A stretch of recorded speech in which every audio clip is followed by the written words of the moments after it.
Ganda nung palabas na araw, oh. Wow.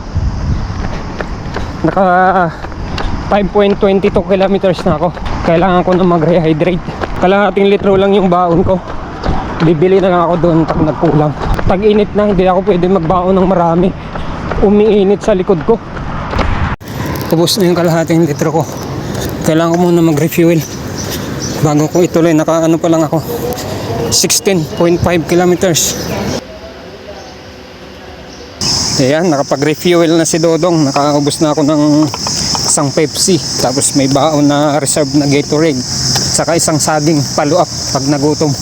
20k refuel ulit bago ituloy yung 10 kilometro.